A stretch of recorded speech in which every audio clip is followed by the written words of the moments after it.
Bonjour à tous, bienvenue sur notre chaîne. Aujourd'hui, on va parler des équations différentielles du premier ordre. Comme vous le voyez, nous avons déjà devant nous la forme générale des équations différentielles du premier ordre qui s'écrit comme étant y' est égal à f de x, ou encore elle peut s'écrire comme étant d de y sur d de x qui est égal à f de x. Alors le côté droit, on fait simplement apparaître la dérivation pour dire la dérivée de y sur la dérivée de x par rapport à x est égal à f de x.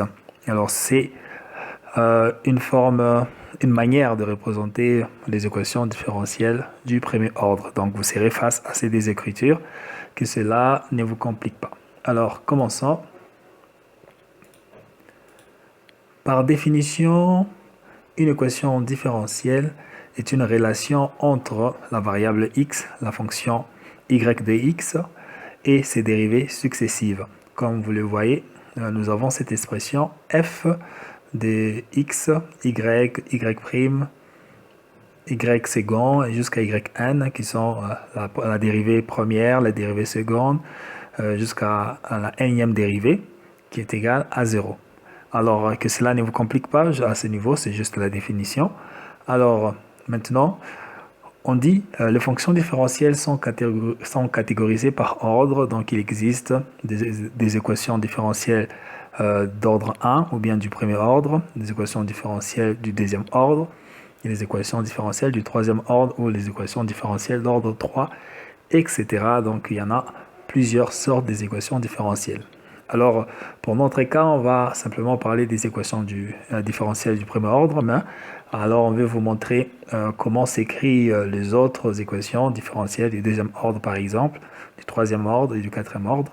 Et c'est ce que vous voyez à votre écran à droite. Donc, on commence avec l'équation différentielle du premier ordre, qui s'écrit comme étant y', qui est égal à by. Alors b, c'est une variable dans ces cas. Alors y', c'est la dérivée première. Alors pour la dérivée première, on a l'équation différentielle d'ordre 1. Alors l'équation différentielle d'ordre 2, alors elle s'écrit comme étant y second plus y prime moins 16y est égal à 0. Donc si vous êtes face à cette équation, vous allez déduire simplement que c'est une équation du second ordre. Pourquoi? Parce que nous avons la dérivée seconde. Alors tout va dépendre du degré de la dérivée pour déterminer s'il est du premier, du deuxième ou du troisième ordre. Comme nous avons la dérivée seconde pour cette équation, donc on déduit directement que nous sommes face à une équation du deuxième ordre.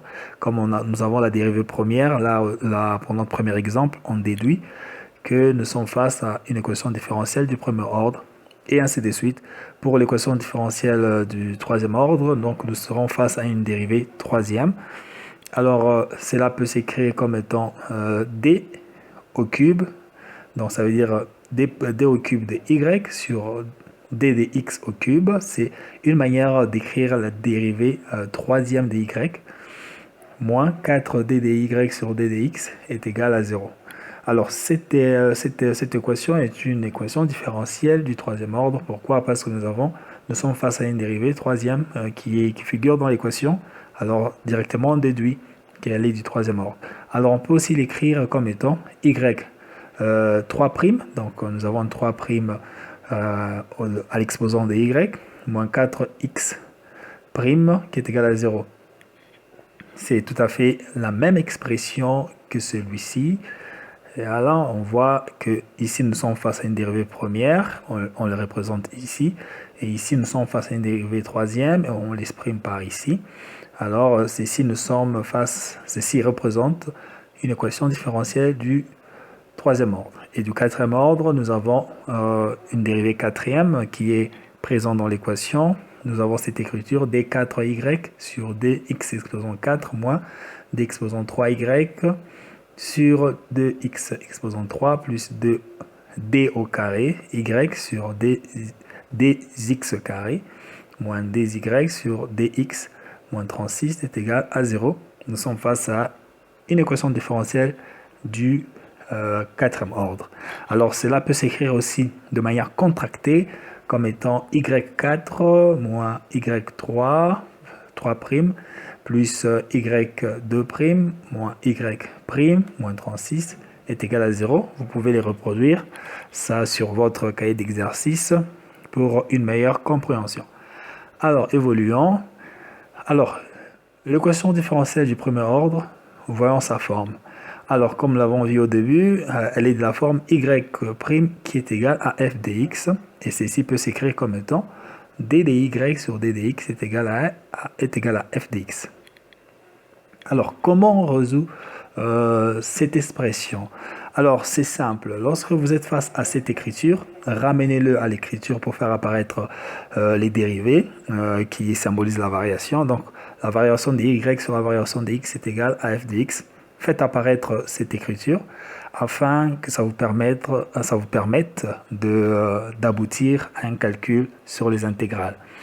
Alors, qu'est-ce qu'il nous faut ici? Nous allons appliquer le principe mathématique. Nous allons multiplier d de x par f de x. On aura donc d de y qui est égal à f de x multiplié par d de x.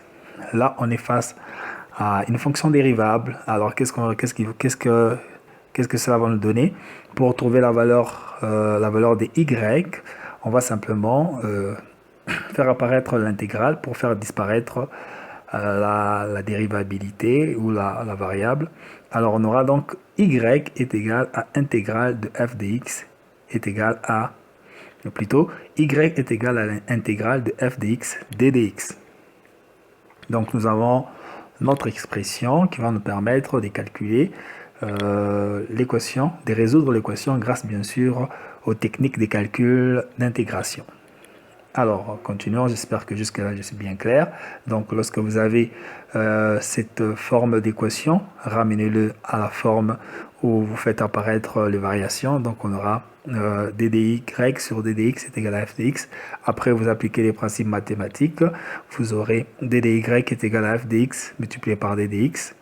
Et par après, pour trouver la valeur de y, vous allez simplement intégrer l'expression qui se trouve à votre droite en intégrant la fonction qui se trouve à votre droite, c'est pour retrouver y. Donc c'est un peu de la sorte que ça marche. Alors continuons, évoluons. Prenons le premier exercice qui va éclairer ce que nous sommes en train de faire. Alors, on nous demande de calculer cette équation différentielle du premier degré. On a y dérivé qui est égal à 3x carré moins 6x plus 5. Alors, on a la première écriture. Faisons apparaître, bien sûr, ou bien, disons, écrivons cette équation sous une autre forme, tout en gardant, bien sûr, le sens de notre équation différentielle. Donc, cela va s'écrire comme étant d de y sur d de x qui est égal à 3x carré moins 6x plus 5. Là, ça devient plus simple. Appliquons les principes mathématiques. Multiplions d de x par l'équation. On aura donc d de y qui est égal à 3x carré moins 6x plus 5, le tout multiplié par d de x. Alors maintenant, pour retrouver y, on doit simplement intégrer cette équation. Alors on va intégrer, on aura donc y est égal à intégrale de la fonction 3x carré moins 6x plus 5, le tout multiplié par d de x. Alors, nous sommes face à l'addition et la soustraction des intégrales. Alors nous allons simplement appliquer l'une des principes des calculs d'intégrale. Alors on va écrire cette expression d'une autre manière. On aura ceci. Y est égal à intégrale de 3x carré d de x moins intégrale de 6x d de x plus intégrale de 5 d de x. Donc lorsque vous avez une équation que vous intégrez, cela revient à intégrer tous les termes qui se trouvent dans cette équation, c'est-à-dire les termes en x carré, les termes en x et les termes indépendants. Vous les intégrez pour trouver la solution. Alors, ici, nous sommes face à des intégrales immédiates. Alors, si vous ne savez pas comment calculer ces genres d'intégrales en utilisant les formules immédiates, je vous invite à aller voir l'une de mes vidéos que j'ai déjà publiées sur cette chaîne sur les intégrales. où je parle bien sûr des intégrales immédiates, donc des formules immédiates qui vous permettent de résoudre ces genres d'exercices en 2 secondes. On peut dire cela.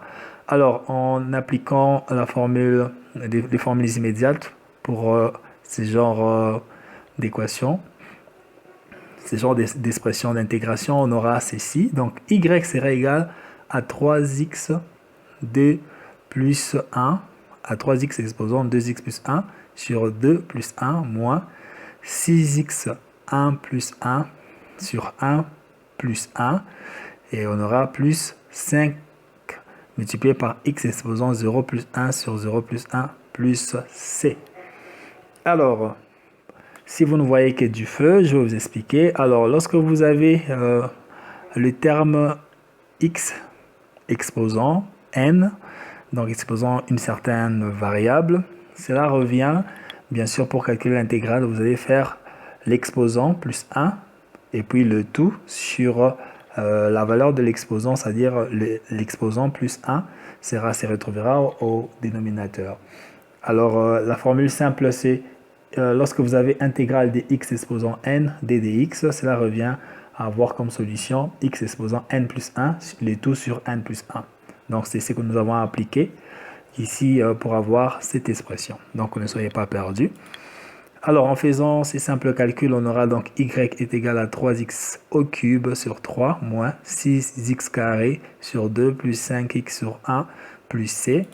Et enfin, on a l'expression de y qui est égale à x au cube moins 3x carré plus 5x plus c. Et voilà notre solution de cette équation différentielle. En faisant cela, on a résolu l'équation. Alors, le c, c'est une valeur indéterminée qui peut être bien sûr déterminée si on nous donne le point par lequel la fonction passe. Donc, c'est un peu ça.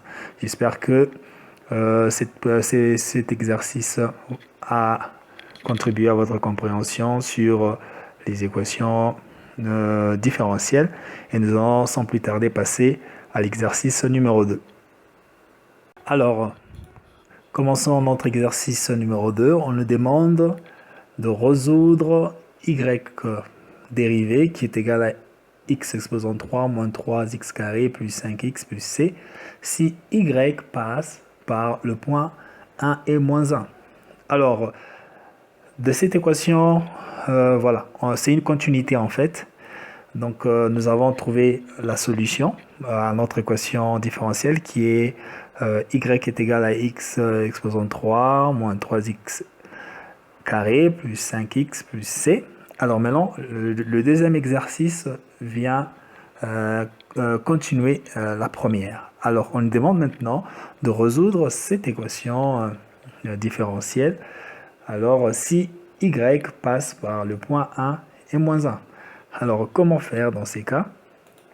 Alors, on sait que x et y, le couple x et y est égal à 1 et moins 1. Donc, la première valeur représente la valeur des x et la deuxième valeur représente la valeur des y. Donc, la valeur des abscisses et la valeur des ordonnées. Alors, nous avons y est égal à 1 et x est égal à 1 et y est égal à moins 1. Alors, qu'est-ce qu'on fait? Remplaçons x et y par leurs valeurs respectives dans notre équation différentielle des départs. Alors, qu'est-ce qu'on a? On remplace y est égal à moins 1, donc on aura donc moins 1 est égal à 1 exposant 3 moins 3 multiplié par 1 au carré plus 5 multiplié par 1 plus c. Ok, en faisant ces calculs, on trouve donc moins 1 est égal à 1, 1 exposant 3 est égal à 1, 1 exposant 2 est égal à 1, ça fait maintenant 1 fois 3 et on aura 3, donc on a 1 moins 3 plus 5 plus c. Et en faisant des simples calculs mathématiques, on trouve donc moins 1, 3. Pourquoi 3? Parce que lorsqu'on fait 1 moins 3, ça fait moins 2. Moins 2 plus 5 égale 3. Donc on a moins 1 qui est égal à 3 plus c. Alors cette expression ici nous donnera donc c qui est égal à moins 1, moins 3. Pourquoi? Parce qu'on a pris 3, on l'a fait passer du côté gauche et ça change des signes, ça devient moins 3. Donc on a c qui est égal à moins 1, moins 3. Et moins 1, moins 3 est égal à moins 4. Donc on a donc la valeur de C est égale à moins 4. Donc c'est C qui était indéterminé. Devient déterminé maintenant parce qu'on nous a donné le point par lequel la fonction passe. Alors maintenant on a la valeur de C, remplaçons cette valeur dans l'équation de départ. On trouve donc que Y est égal à X au cube moins 3x carré plus 5x moins 4. Et cette solution, on l'appelle solution particulière. Et notre première solution où C était indéterminé, on appelle ça une équation générale. Alors maintenant, ça c'est particulier parce qu'on nous a donné un point bien précis où notre équation passe. J'espère que cette vidéo vous a été utile. Si vous avez besoin de ce petit manuel pour vous aider dans vos révisions, je mettrai le lien dans la description et vous pourrez bien sûr les télécharger dans notre plateforme de vente. Ça pourrait vous coûter 0,5 € ou bien 1 €. Donc ça me fera plaisir si vous téléchargez cela. Ça sera une manière pour vous de nous encourager dans les travaux que l'on fait. Ou sinon, portez-vous bien et je vous dis à la prochaine.